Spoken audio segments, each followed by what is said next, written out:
नमस्कार, आदाब, सत श्री अकाल और खुशामदीद। Very very good evening to all of you people. This is Kumar Amit और आप लोग देख रहे हैं आपका अपना चैनल बीकॉम कॉर्नर टेक्स। आज का वीडियो बहुत ज्यादा स्पेशल और इम्पोर्टेंट होने वाला है तमाम बीकॉम प्रोग्राम और ओनर्स के स्टूडेंट्स के लिए। उम्मीद करता हूं आप सभी इस वीडियो लेक्चर के दरमियान मेरे साथ आखिरी तक बने रहेंगे। और हाँ, अगर आपको वीडियो हेल्पफुल लगता है, कंटेंट यूजफुल लगता है, तो इस वीडियो को लाइक करके अपने तमाम दोस्तों के साथ शेयर जरूर करेंगे। तो विदाउट वेस्टिंग द टाइम चलिए शुरू करते हैं। माय डियर फ्रेंड, जैसा कि आप सभी जानते हैं, रिसेंटली हम लोग चर्चा कर रहे हैं आपके one of the most important subject GST and custom law को लेकर के। और रिसेंटली जीएसटी के अंदर हम लोगों ने आपका थर्ड चैप्टर स्टार्ट किया था जिसका टाइटल है रजिस्ट्रेशन अंडर द जीएसटी। और मैं आपको बताता चलूं, रजिस्ट्रेशन अंडर द जीएसटी से जुड़ी हुई ये हमारी तीसरी क्लास रहने वाली है। इससे पहले मैं ऑलरेडी 2 क्लास इस चैनल के ऊपर अपलोड कर चुका हूं जहां पर हम लोगों ने तमाम फंडामेंटल कॉन्सेप्ट को काफी डिटेल में, काफी डेप्थ में जाकर के अंडरस्टैंड कर लिया था। फाइनली हमारा ये लास्ट क्लास रहने वाला है रजिस्ट्रेशन से जुड़ा हुआ। कुछ छोटे छोटे टॉपिक है जिनको आज की क्लास के अंदर हम कवर करेंगे, उसके बाद ये आपका एंटायर चैप्टर कंप्लीट हो जाएगा। उम्मीद करता हूं आप सभी इत्मीनान से एक एक कॉन्सेप्ट को मेरे साथ बनाते चलेंगे। बहरहाल ज्यादा बातें ना करते हुए बढ़ते हैं लेक्चर की तरफ और समझने की कोशिश करते हैं क्या है आज की क्लास का एजेंडा। देखिए, अभी तक हमने रजिस्ट्रेशन प्रोसेस को समझा, रजिस्ट्रेशन देखा हम लोगों ने सीटीपी के केस में, यानी कि जिसको आप लोग कैजुअल टैक्सेबल पर्सन कहते हैं, एनआरटीपी जिसको नॉन रेजिडेंशियल टैक्सेबल पर्सन कहते हैं, उसके केस में भी हमने रजिस्ट्रेशन देख लिया था। उसके बाद हमने जो नॉर्मल आपका पर्सन होता है उसके रजिस्ट्रेशन का प्रोसेस भी जान लिया था और हमने समझा था कि बुनियादी तौर पे 4 या 6 स्टेप होती है जिनको अगर आप लोग फुलफिल करते हैं तो फाइनली आपको आपका रजिस्ट्रेशन नंबर मिल जाता है, या मैं कहूंगा आप लोग खुद को रजिस्टर करा लेते हैं और फाइनली आपके रजिस्ट्रेशन डिपार्टमेंट की तरफ से या जीएसटी डिपार्टमेंट की तरफ से आपको आपका जीएसटीआईएन नंबर मिल जाता है। लेकिन कई बार आपके दिमाग में सवाल आ रहा होगा, लेट अस से कि हमने रजिस्ट्रेशन के लिए अप्लाई किया, लेकिन यहां पर हमें बाद में रजिस्ट्रेशन करने के बाद हमें उसके अंदर बुनियादी तौर पे जो डिटेल प्रोवाइड की है उनके अंदर कुछ चेंजेस कराना है, उनके अंदर कुछ बदलाव कराना है। तो माय डियर फ्रेंड्स, इनको कैसे कराया जाएगा? इनको आप लोग बोलते हो अमेंडमेंट। यानी कि आज की क्लास के अंदर हम क्या पढ़ने वाले हैं सर, अमेंडमेंट्स को लेकर के काफी डिटेल में चर्चा करेंगे कि जब भी आप लोग रजिस्ट्रेशन कराते हैं, रजिस्ट्रेशन कराने के बाद अगर आप लोग किसी डिटेल के अंदर अमेंडमेंट कराना चाहते हैं, चेंजेस कराना चाहते हैं, तब्दीली कराना चाहते हैं, तो उसका क्या प्रोसेस रहेगा, कितना टाइम लिमिट रहता है, किन किन चीजों के अंदर चेंजेस पॉसिबिलिटी है, चेंजेस की पॉसिबिलिटी है, बदलाव की पॉसिबिलिटी है। ये कुछ बुनियादी बातें हैं जो अक्सर आपके एग्जामिनेशन के अंदर पूछी जाती हैं। तो सबसे पहले हम लोग समझते हैं सर, अमेंडमेंट रजिस्ट्रेशन रेफर करता है any change made in and detail furnish eight the time of the GST registration. मैंने बताया ना, जीएसटी रजिस्ट्रेशन के टाइम पे जो भी आपने डिटेल प्रोवाइड की थी उसके अंदर अगर आप लोग बदलाव कराना चाहते हैं, चेंज कराना चाहते हैं, तब्दीली कराना चाहते हैं किसी एक पर्टिकुलर रीजन की वजह से, यानी कि कोई भी बिजनेस पर्टिकुलर के अंदर चेंज हुआ, उसकी वजह से आप लोग अपनी डिटेल्स के अंदर बदलाव कराना चाहते हैं, तो इसको आप लोग क्या बोलते हो सर? अमेंडमेंट रजिस्ट्रेशन बोलते हो। समझ में आया? तो आपके पेपर के अंदर पूछ सकता है कि आपको शॉर्ट नोट लिखना है किसके ऊपर? अमेंडमेंट रजिस्ट्रेशन के ऊपर। तो आपको बताना है अमेंडमेंट रजिस्ट्रेशन रेफर करता है any change made in details furnished at the time of the GST registration due to the change in business particulars. यानी कि बिजनेस पर्टिकुलर्स के अंदर चेंज होने की वजह से आपको अपनी डिटेल्स के अंदर भी चेंजेस कराने हैं। इसको आप लोग क्या बोलते हो? अमेंडमेंट इन रजिस्ट्रेशन बोलते हो। क्लियर है? और ये जो चेंजेस अगर आप लोग कराना चाहते हो, ये आप लोग अमेंडमेंट कराना चाहते हो, तो इसके लिए आपको जो जीएसटी डिपार्टमेंट है उसको आपको एडवांस में इंटीमेट करना पड़ेगा। क्लियर? जो भी आपका जीएसटी डिपार्टमेंट है उसको क्या करना पड़ेगा? इंटीमेट करना पड़ेगा। और ये जो इंटीमेशन देना होता है ना, ये प्रिस्क्राइब्ड टाइम के दरमियान, यानी कि जो आपका एक टाइम पीरियड स्पेसिफाई किया होता है उसी के दरमियान आप लोग यहाँ पे अमेंडमेंट करा सकते हैं। ऐसा नहीं है कि आप लोग 5 साल बाद अमेंडमेंट कराना चाहिए और हो जाएगा, नहीं, ये रजिस्ट्रेशन के टाइम की बात है। तो रजिस्ट्रेशन आपने करा दिया, उसका एक टाइम प्रिस्क्राइब्ड किया गया है, उसके अंदर अगर आप लोग उसमें अमेंडमेंट कराना चाहते हैं तो डेफिनेटली आप लोग करा सकते हैं। अच्छा, याद रखिएगा जब भी एग्जामिनेशन के अंदर पूछा जाए लीगल प्रोविजन जरूर लिख के आना है सर। अगर आप लोग सीजीएसटी एक्ट 2017 की बात करते हैं तो उसका सब सेक्शन 28 जो है ना, सेक्शन 28 है, वो किसके साथ डील करता है सर? आपके अमांडमेंट रजिस्ट्रेशन से डील करता है, ठीक है। तो अमांडमेंट रजिस्ट्रेशन की डिटेल्स कहां पर दी गई है सर? आपके section 28 of the CGST act 2017। Clear है? और मैं आपको बताता चलूं, मेजरली जितने भी आप लोग चैप्टर पढ़ेंगे, ऑलमोस्ट आपके सिलेबस के अंदर जीएसटी के अंदर 15 चैप्टर रहने वाला है, कस्टम लॉ के अंदर 3 चैप्टर रहने वाले हैं, टोटल आपके 18 चैप्टर रहेंगे। जीएसटी के जितने भी चैप्टर आप लोग पढ़ेंगे ना, तो मेजरली जो भी सेक्शन आप लोग पढ़ेंगे, जो भी सेक्शन आप लोग अंडरस्टैंड करेंगे, जो भी प्रोविजन पढ़ेंगे, वहां पर हम लोग मेजरली सीजीएसटी एक्ट की ही बात करने वाले हैं। एक चैप्टर ऐसा आएगा प्लेस ऑफ सप्लाई, वहां पर हम लोग आईजीएसटी एक्ट के सेक्शन को पढ़ेंगे। बाकी मेजरली हमें किसको पढ़ना है? सीजीएसटी एक्ट को ही पढ़ना है। इस बात को आपको अपने दिलो दिमाग और जहन के अंदर रखना है। समझ में आया? तो आई होप कितनी क्लैरिटी आपको मिल गया होगा। ये जो बेसिक चीजें हैं, इनकी क्लैरिटी आपको मिल गई होगी। अब यहाँ पे समझिएगा कि अगर आप लोग व्हेन इज अमांडमेंट रिक्वायर्ड, कब आपको अमांडमेंट की रिक्वायरमेंट होती है? तो मैंने बताया किसी भी बिजनेस पर्टिकुलर में चेंज हो गया है, यानी कि आपको क्या कराना है? बिजनेस का नाम चेंज कराना है, एड्रेस ऑफ द प्रिंसिपल और additional place of the business के अंदर चेंजेस कराने हैं, पार्टनर बदल गए हैं, डायरेक्टर या फिर प्रोप्राइटर्स बदल गए हैं, तो उस केस में आपको अमांडमेंट की जरूरत हो सकती है। बिजनेस एक्टिविटी के अंदर आपको अमांडमेंट की जरूरत हो सकती है, या जो आपकी कॉन्टैक्ट डिटेल है, जैसे आपका ईमेल हो गया या आपका मोबाइल नंबर हो गया, अगर आप लोग इनके अंदर आप लोग चेंजेस कराना चाहते हैं तो माय डियर फ्रेंड्स आप लोग चेंजेस करा सकते हैं, ठीक है। तो अमांडमेंट की हमें जरूरत क्यों पड़ती है, कब जरूरत पड़ती है, इस चीज को भी आपको अपने दिलो दिमाग और जहन के अंदर बैठा लेना। अब ध्यान से समझिएगा, काफी इंपॉर्टेंट बात मैं आपको बताने वाला हूं सर। जब भी आप लोग यहाँ पे अमांडमेंट की बात करते हैं ना, तो अमांडमेंट के अंदर हम लोग दो तरीके के अमांडमेंट कराते हैं, ठीक है। आपका एक तो होता है कोर फील्ड, याद रखिएगा, एक क्या होता है? आपका कोर फील्ड होता है, एक होता है आपका नॉन कोर फील्ड। तो यहाँ पे मैं क्या लिख दूंगा सर? आपका दूसरा क्या रहेगा? आपका नॉन कोर फील्ड, यानी कि आपके बिजनेस के अंदर कुछ ऐसी डिटेल्स होती हैं जिनका ताल्लुकात किससे होता है? कोर फील्ड से होता है। तो आपको अगर कोर फील्ड के अंदर चेंजेस कराने हैं, कोर फील्ड इंफॉर्मेशन के अंदर तब्दीली करानी है, बदलाव कराने हैं, अमांडमेंट कराने हैं, तो आप अपनी तरफ से अप्लाई करेंगे, फिर फाइनल आपको अप्रूवल मिलेगा जीएसटी ऑफिसर के द्वारा। यानी कि इसका क्या होता है?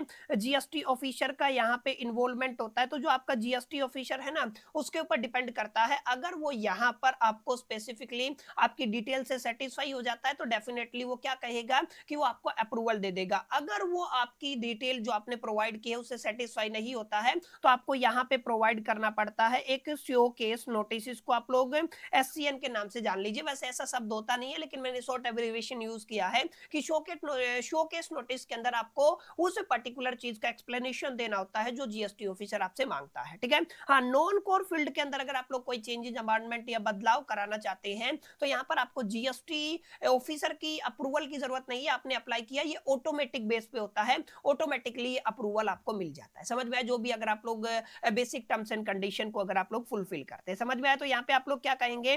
टाइप्स ऑफ अमेंडमेंट की बात करते हैं तो हम लोग कहेंगे कोर फील्ड अमेंडमेंट होता है, एक आपका क्या होता है?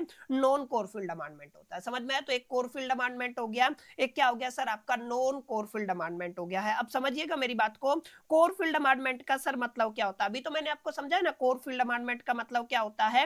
Core field are important business details. ये क्या होती है सर? आपकी बिजनेस इंपोर्टेंट बिजनेस डिटेल्स होती हैं। और यहाँ पर आपको ध्यान क्या देना है कि सर यहाँ पे हमें जीएसटी ऑफिसर के अप्रूवल की जरूरत होती है। लाइट चली गई है तो प्लीज कॉम्प्रोमाइज कीजिएगा, बाकी मैं विजिबल हूँ, ठीक है ना। तो यहाँ पे आपको किसकी जरूरत होती है sir? Approval of the GST officer की जरूरत होती है। किस केस की बात कर रहे हो? अगर आप लोग यहाँ पे कोर फील्ड अमेंडमेंट की बात करते हो, सबसे जरूरी बात है सर, आप लोग कोर फील्ड अमेंडमेंट किनको कहते हैं, यानी कि एग्जैक्टली कौन सी चेंजेज है, ऐसे कौन से बदलाव है जिनको कोर फील्ड अमेंडमेंट की टर्म्स में आप लोग जानते हैं। तो सबसे पहले देखिएगा, अगर आप अपने बिजनेस का लीगल नेम चेंज कराना चाहते हैं तो ये आपका कोर फील्ड अमेंडमेंट माना जाता है। अगर आप लोग प्रिंसिपल प्लेस ऑफ बिजनेस को चेंज कराना चाहते हैं तो ये भी आपका कोर फील्ड अमेंडमेंट माना जाता है। अगर आप लोग एडिशनल प्लेस ऑफ बिजनेस को चेंज कराना चाहते हैं तो ये भी आपका कोर फील्ड अमेंडमेंट माना जाता है। और अगर आप लोग पार्टनर्स के अंदर या डायरेक्टर्स के अंदर बदलाव, तब्दीली या चेंजेस कराना चाहते हैं तो ये भी आपका क्या माना जाता है? कोर फील्ड अमेंडमेंट माना जाता है, ठीक है। तो कोर फील्ड अमेंडमेंट के अंदर क्या क्या आ गया सर? आपका बिजनेस का लीगल नेम आ गया, प्रिंसिपल प्लेस ऑफ बिजनेस आ गया, एडिशनल प्लेस ऑफ बिजनेस आ गया, और चेंजेस इज पार्टनर्स और डायरेक्टर आ गया। तमाम किसके एग्जांपल हैं सर? ये आपके कोर फील्ड अमेंडमेंट के एग्जांपल। अगर आप इनके अंदर कोई बदलाव चाहते हैं, चेंजेस चाहते हैं या तब्दीली चाहते हैं तो my dear friends definitely you have a need the approval of the GST officer, ठीक है। तो आपकी किसकी जरूरत होती है सर? आपको जीएसटी ऑफिसर के अप्रूवल की जरूरत होती है। सबसे जरूरी बात है सर इसके प्रोसीजर को समझना कि सर इसका प्रोसीजर क्या होता है। तो सर जब भी आप लोग प्रोसीजर की बात करते हैं ना, तो यहाँ पर एप्लीकेशन फाइल होती है in the form GST REG 14 के अंदर। याद रखिएगा आपका क्या रहेगा, फॉर्म जीएसटी आरईजी 14 के अंदर एप्लीकेशन फाइल करना होता है। और अगर आप लोग यहाँ पे देखेंगे ना, आरईजी 15 के अंदर बाय डिफरेंस क्या होता है, आपको यहाँ पे अप्रूवल मिलता है ऑफिसर के द्वारा, ठीक है। और टाइम लिमिट कितना है सर? 15 वर्किंग डेज है। क्लियर है? तो with in the 15 working days, 15 working days में आपको एक एप्लीकेशन फॉर्म फाइल करना होता है। ऑनलाइन पोर्टल पे आपको मिल जाता है, that is the GST REG 14। और अगर आपको अप्रूवल मिलता है तो किस में मिलता है? आरईजी 15 के अंदर मिलता है। अगर आपका जीएसटी ऑफिसर आपको अप्रूवल नहीं देता है, उस केस में हमें क्या करना पड़ता है? हमसे क्या मांगा जाता है सर? आपका एक शो केस नोटिस मांगा जाता है। क्लियर है सर? क्या मांगा जाता है? याद रखिएगा, हमसे क्या मांगा जाता है सर? आपका एक शो केस नोटिस मांगा जाता है। क्लियर? उम्मीद करता हूं इतनी बातें आपको क्लियर रही होगी। हमसे क्या मांगा जाता है? शो केस नोटिस मांगा जाता है। तो बेसिक बेसिक बातें मैं आपको समझा रहा हूं, उम्मीद करता हूं आपको इतनी क्लैरिटी मिल गया होगा। ठीक है, अब हम बात करते हैं sir non core field amendment की। तो sir these are the minor details of business. ठीक है, यहाँ पे आपको किसी जीएसटी ऑफिसर के अप्रूवल की जरूरत नहीं होती है। जैसे अगर आप लोग बात करते हैं, ट्रेड नेम हो गया, कॉन्टेक्ट डिटेल्स हो गई, बैंक अकाउंट डिटेल्स हो गई, अथोराइज्ड सिग्नेचर हो गए, ये कुछ ऐसी चेंजेज है, ये कुछ ऐसे अमेंडमेंट है जहां पे हमें जीएसटी ऑफिसर के अप्रूवल की जरूरत नहीं होती है। डायरेक्टली आप लोग फॉर्म जीएसटी आरईजी 14 भरते हैं। किसके केस में? नॉन कोर फील्ड अमेंडमेंट के केस में आपको ऑटो अप्रूवल मिल जाता है, ऑटो अप्रूव्ड होता है। जीएसटी ऑफिसर का यहाँ पे इन्वॉल्वमेंट नहीं होता है।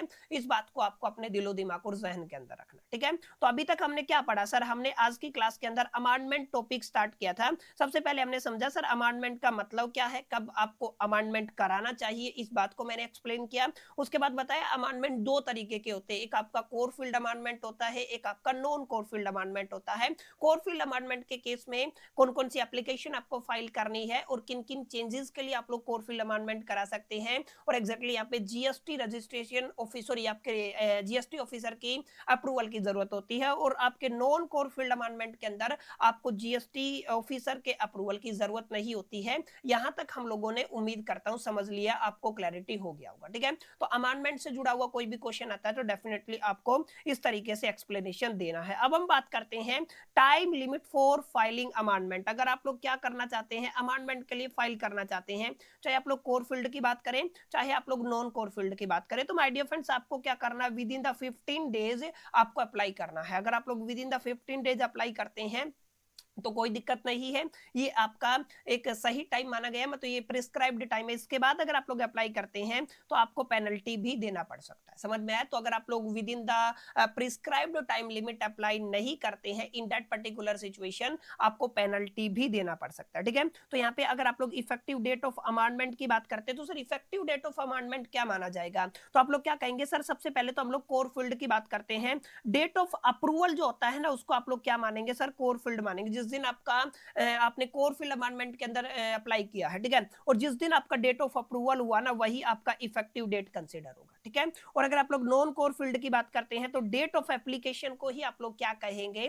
डेट ऑफ एप्लीकेशन को हम लोग मानने वाले हैं इफेक्टिव डेट। क्लियर? तो बहुत बेसिक है, कोई ज्यादा रॉकेट साइंस नहीं है, बिल्कुल एक बार याद करेंगे तो क्लैरिटी आपको हो जाएगा। अब सबसे बड़ी बात है, आपने अप्रूवल का कहानी समझ लिया, आपने जीएसटी रजिस्ट्रेशन का कहानी समझ लिया, उसके अंदर बदलाव का कहानी समझ लिया। कई बार क्या होता है, कुछ ऐसी सिचुएशन आ जाती है कि हमें अपने रजिस्ट्रेशन को बच्चा कैंसिल कराना पड़ सकता है, हमें अपने रजिस्ट्रेशन को कैंसिल करना। ठीक है, अब कैंसिल रजिस्ट्रेशन दो तरीके से होता है, या तो जीएसटी ऑफिसर की तरफ से आपके रजिस्ट्रेशन को कैंसिल किया जाता है, या एक वॉलंटरी रजिस्ट्रेशन होता है कि जो टैक्स पेयर है वो खुद से अपना क्या करता है, अपना बेसिकली रजिस्ट्रेशन कैंसिल कराता है। समझ में आया? तो इस बात को आपको अपने दिलो दिमाग और जहन के अंदर बैठाना है कि कितने तरीके के कैंसिलेशन होते हैं। दो होते हैं, एक रजिस्ट्रेशन कैंसिल होता है वॉलंटरी, यानी कि जो आपका टैक्स पेयर है उसकी तरफ से, एक आपका जीएसटी डिपार्टमेंट नॉन कंप्लायंसेस के केस में कुछ ऐसी सिचुएशंस हो जाती है, कुछ ऐसे केसेस है जहां पर आपके रजिस्ट्रेशन को कैंसिल किया जा सकता है। ठीक है, तो ये आपको समझना है। कैंसिलेशन ऑफ द रजिस्ट्रेशन का मीनिंग क्या होता है?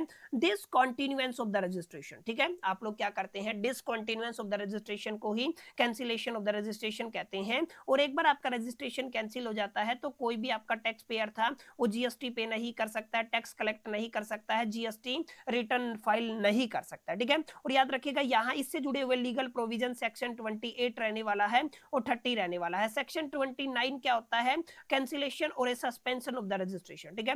कैंसिल कौन करवाएगा, कस्टमर खुद करवाएगा। सस्पेंशन कौन करता है, सर आपका जीएसटी डिपार्टमेंट करता है, ठीक है। और अगर आप लोग 30 की बात करते हैं, रिवोकेशन ऑफ द कैंसिलेशन, ठीक है। अगर आपका रजिस्ट्रेशन कैंसिल हो गया है, उसको रिवोक कराना चाहते हैं तो डेफिनेटली आप लोग रिवोकेशन करा सकते हैं। उसका एक्सप्लेनेशन आपको कहां पे दिया जाता है, सर सेक्शन 30 के अंदर दिया जाता है। क्लियर? तो आई होप कि उम्मीद करता हूं इतनी बातें आपको क्लियर रही होगी, ये जो मामला है ये आपको समझ में आ गया होगा। अब हम थोड़ा आगे चलते हैं, कौन कौन रजिस्ट्रेशन कैंसिल कर सकता है। मैंने बताया या तो रजिस्टर्ड पर्सन खुद करवाए, उसको वॉलंटरी रजिस्ट्रेशन कहते हैं, या दूसरा केस क्या है, अगर आपका जीएसटी ऑफिसर रजिस्ट्रेशन कैंसिल करता है तो उसको आप लोग कंपलसरी रजिस्ट्रेशन कहते हैं, कंपलसरी कैंसिलेशन कहते हैं, ठीक है। ये बेसिक बात है। Voluntary cancellation of the registration की बात करते हैं, अगर कस्टमर खुद रजिस्ट्रेशन कैंसिल कराना चाहता है। सबसे पहले समझे कि सर कस्टमर क्यों अपना रजिस्ट्रेशन कैंसिल करवाएगा, तो दो तीन रीजन है। सबसे पहले या तो उसने बिजनेस डिसकंटिन्यू कर दिया है या बंद कर दिया, पहला रीजन ये हो सकता है। दूसरा या तो किसी चीज के अंदर ट्रांसफर हुआ, जैसे सेल्स के अंदर, मर्जर के अंदर या डीमर्जर के अंदर या अमलगमेशन, यानी कि बिजनेस का कुछ तो हुआ है, बिजनेस बेच दिया गया है, मर्ज कर दिया गया है, डीमर्ज कर दिया गया है, उसका अमलगमेशन हो गया है। तो उस केस में जो टैक्स पेयर है वो क्या करेगा, अपने जो जीएसटी रजिस्ट्रेशन उसको कैंसिल ही करवाएगा, ऑब्वियस सी बात है, ठीक है ना। ये आपको थोड़ा समझना है। या बिजनेस कॉन्स्टिट्यूशन के अंदर अगर कोई चेंज हुआ है ना, उसकी वजह से भी रजिस्ट्रेशन कैंसिल कराया जा सकता है। या फिर taxable person is no longer liable to register, माने आपका पर्सन रजिस्टर रहने के लायक ही नहीं रहा, जो आपकी थ्रेशोल्ड वगैरह है वो डाउन चली गई, इन दैट पर्टिकुलर सिचुएशन वो क्या रहता है, वो अपना रजिस्ट्रेशन कैंसिल करा सकता है। और voluntary registration after the 1 year, ठीक है, ये क्या होता है, voluntary registrant after the 1 year. तो ये कुछ बेसिक सिचुएशन है जहां पर आप लोग रजिस्ट्रेशन को कैंसिल करा सकते हैं, ठीक है। तो इस बात को आपको अपने दिलो दिमाग और जहन के अंदर रखना। और मैंने बताया एक कैटेगरी क्या होती है, सर एक कैटेगरी होती है जिसको आप लोग कंपलसरी कैंसिलेशन कहते हैं, जो कौन करता है, सर डिपार्टमेंट करता है, ठीक है। कब, अगर आपने non filing of GST registration for the continuous period, continuous period के लिए आपने जीएसटी रिटर्न फाइल नहीं किया है, या उसके बाद contravention of the GST provision, किसी प्रोविजन को कंट्राडिक्ट किया है, या registration obtained by A fraud और ए मिस रिप्रेजेंटेशन, या आपको जो रजिस्ट्रेशन मिला है ना वो कैसे मिला है, सर आपको या तो आपने फ्रॉड किया है या मिस रिप्रेजेंटेशन करके आपने रजिस्ट्रेशन लिया था, तो उस केस में भी आपका रजिस्ट्रेशन कैंसिल हो सकता है। या नो बिजनेस एक्टिविटी फाउंड, अगर आपके बिजनेस के केस में कोई एक्टिविटी ही नहीं फाउंड होती है, in that particular situation my dear friends आपके रजिस्ट्रेशन को कंपलसरी रजिस्ट्रेशन के केस में कैंसिल किया जा सकता है। उसके बाद अगर आप लोग violation of the composition scheme condition, अगर आप लोग कंपोजिशन स्कीम कंडीशंस को वॉयलेट करते हैं, कंपोजिशन स्कीम क्या होता है आने वाले वक्त में काफी डिटेल में पढ़ाऊंगा, डोंट वरी, अभी के लिए केवल गो थ्रो करें, ठीक है।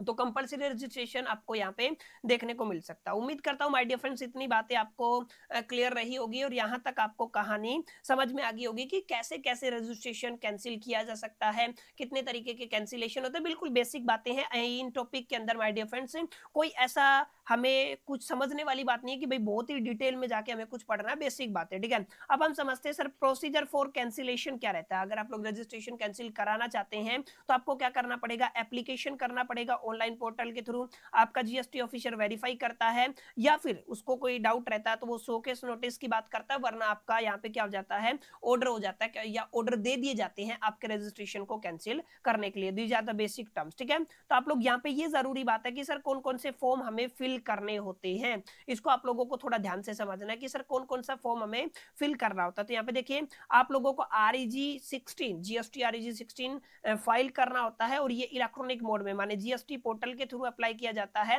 और ये with in the 30 days of the event आपको अप्लाई करना होता है, 30 दिन का टाइम लिमिट रखा गया है, ठीक है। अब इसको क्या करता है, ऑफिसर एग्जामिन करता है, और ये क्या कर सकता है, शोकेस जो नोटिस है वो इशू कर सकता है, किस फॉर्म में, फॉर्म REG 17 जीएसटी REG 17 के अंदर शोकेस नोटिस इशू किया जा सकता है, ठीक है। और आपको जीएसटी REG 18 के अंदर उस शोकेस नोटिस का रिप्लाई करना पड़ता है, और रिप्लाई का टाइम पीरियड कितना है सर, 7 वर्किंग डेज रहने वाला है। इसके अलावा अगर वो आपका जो जीएसटी ऑफिसर है वो सेटिस्फाई हो जाता है तो उस केस में फॉर्म जीएसटी REG 19 के अंदर आपका कैंसिलेशन इशू कर दिया जाता है। Specify effective date of the cancellation. ठीक है, ये आपको थोड़ा सा याद रखना है। समझ में आई मेरी बातें? तो बिल्कुल बेसिक है आज की क्लास के अंदर, लास्ट क्लास है, तो बिल्कुल थ्योरेटिकल कॉन्सेप्ट है, सिर्फ एक बार गो थ्रो करेंगे ना तो आप लोग ऐसे इस पर्टिकुलर टॉपिक्स को धुआं धुआं कर सकते, उड़ा सकते हैं। समझ में आया?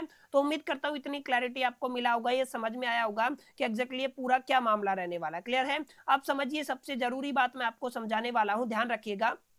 अगर आप लोग यहाँ पे बात करते हैं ना, तो यहाँ पे अगर आप लोग बात करते हैं तो ध्यान दीजिएगा, इफेक्टिव डेट ऑफ कैंसिलेशन, खैर ये मैं बता चुका हूं, याद रखिएगा।